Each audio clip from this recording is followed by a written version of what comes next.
अलवर के सबसे चर्चित हत्याकांड के मंगलवार को शहर भर में चारों तरफ चर्चा रही।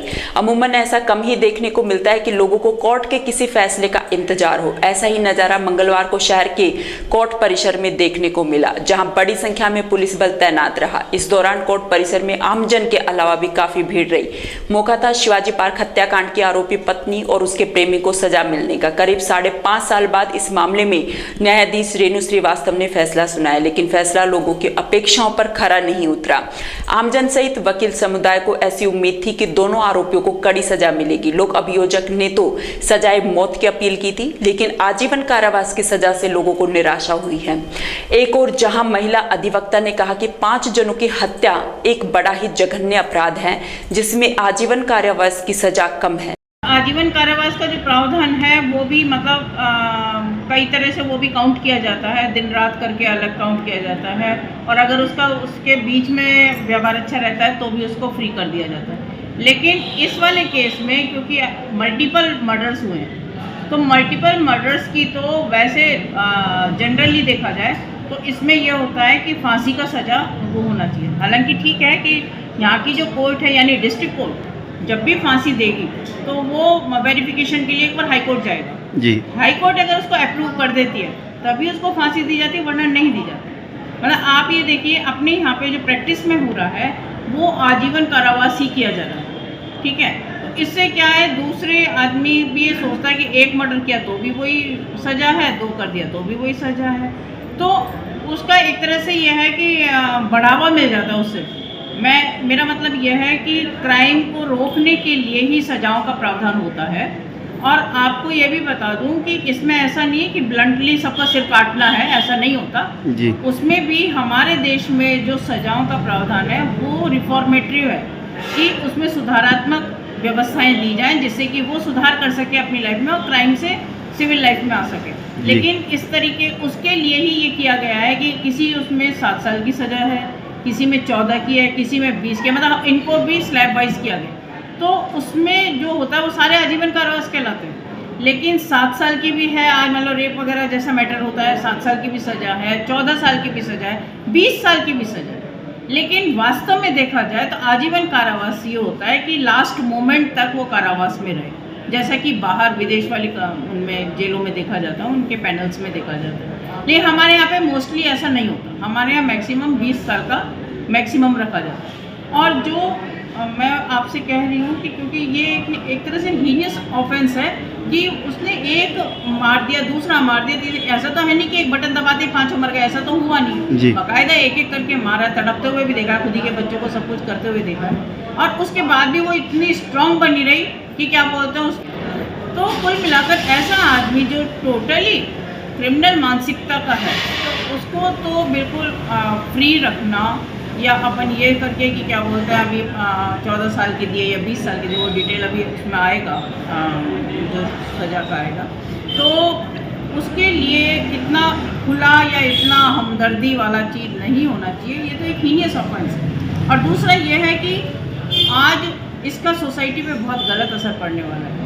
एक माँ, जिसके लिए कहा जाता है कि माँ अपने बच्चे से ज़्यादा किसी के प्रति वफादार नहीं होती। माँ मतलब लेडीज़ का एक कैरेक्टर ऐसा माना गया है कि वो प्रेम की और त्याग की मूर्ति होती है, लेकिन हमारे यहाँ पे इस तरीके का नहीं दिख रहा। अगर मान लो ऐसे केसेस आते हैं, और अगर नहीं मतलब अभी तक इस तरीके का नहीं है तो आगे प्रचलन भी हो सकता है। आप भी महिलाएं हैं, आप इस मामले को किस नज़रिए से देखते हैं? और मैं इसको इस नज़रिए से देखती हूँ कि हमारा जो समाज का जो ढांचा है ना वो टोटल प्रदूषित होता है।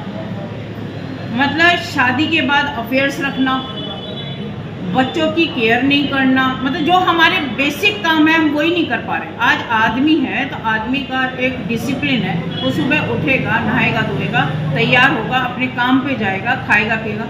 लेकिन आज ऐसे ही नारी का और पुरुष का अलग अलग उनके बेसिक काम है, हम उन सबको अवॉइड करते जा रहे हैं। अवॉइड ही नहीं, उसमें मतलब एक तरह से क्रिमिनल मेंटेलिटी रखते हैं, नहीं हम ही क्यों ऐसे, हम ही क्यों दबेंगे। केवल एक दबने वाली बात नहीं, ये पैरेलल जिम्मेदारियाँ होती हैं, माता और पिता की पैरेलल जिम्मेदारियाँ होती हैं। और इस तरीके के अगर वो आते हैं उदाहरण, तो महिलाओं को इसमें आगे बढ़ जाएंगी। कहने का मेरा मतलब ये है, चाहे माँ के रूप में हो चाहे पत्नी के रूप में हो, वो आगे बढ़ सकती है। आपको एक एग्जांपल देना चाहूँगी, हालांकि बहुत बड़ी बात नहीं है।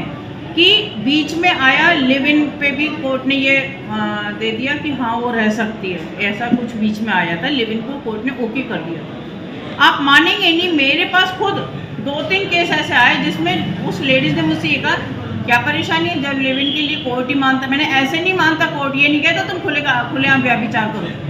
कोर्ट ने इस मैटर में माना है कि अगर मान लो तुम्हारे लिव इन के कारण कोई बच्चा हो गया है तो उसकी मेंटेनेंस वगैरह उस लड़के की करने की जिम्मेदारी। इसका मतलब ये नहीं आपको खुलेआम लाइसेंस दे दिया आप लिव इन में रहिए जी।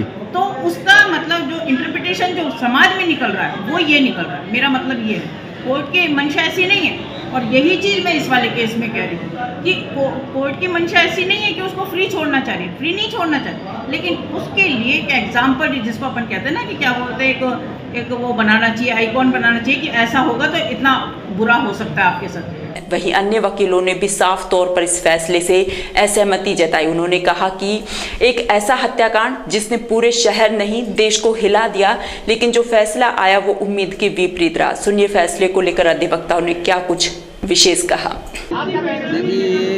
बड़ा ही हाईलाइटेड केस था, इससे बड़ा हीरो शॉपिंग नहीं हो सकता था। न्यायालय द्वारा भी फैसला सुनाया गया है कि आरोपियों को आजीवन कारावास की सजा सुनाई गई है।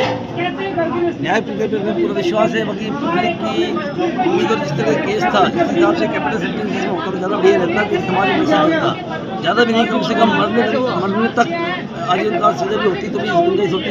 लेकिन इसमें अभी अपील के प्रोविजंस हैं क्योंकि ये विरोधतम केस था, इससे हीरो शॉपिंग नहीं हो सकता। पूरी समाज में भी एक उम्मीद यही थी और हमको भी उम्मीद थी कि शायद कैपिटल सेंटेंस फांसी की सजा सुनाई जाएगी, लेकिन चूँकि न्यायालय ने आजीवन कारावास दिया है तो हो सकता है कोई प्रोसीडिंग कमजोरियाँ रही हों या जो भी रहा हो जजमेंट पढ़ने पर देखने पर पता पड़ेगा और उनके अधिवक्ता जो है प्रोसिक्यूशन के और कुछ के वो आपको बताएंगे। लेकिन मेरा व्यक्तिगत मत मानना ये है कि ये केस कैपिटल सेंटेंस का केस था, इसमें फांसी की सजा ही होनी चाहिए थी या मरने दिन तक आजीवन कारावास होना चाहिए था। अब इसकी जो भी प्रोविजन होंगे अपील होंगी न्यायालय।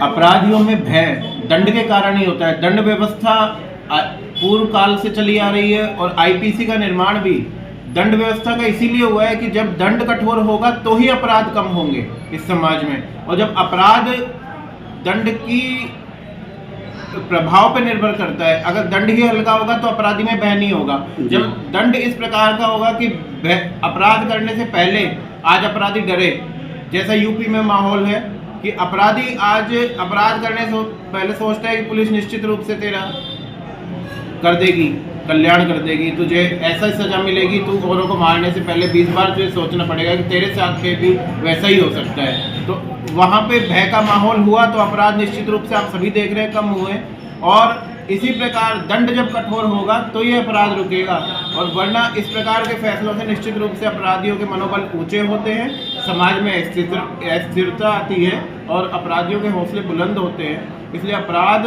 करने के बाद दंड व्यवस्था को कठोर रूप में ही लागू करना होगा, कठोरता से ही दंड की परिधि में लाना होगा उस कठोरता को।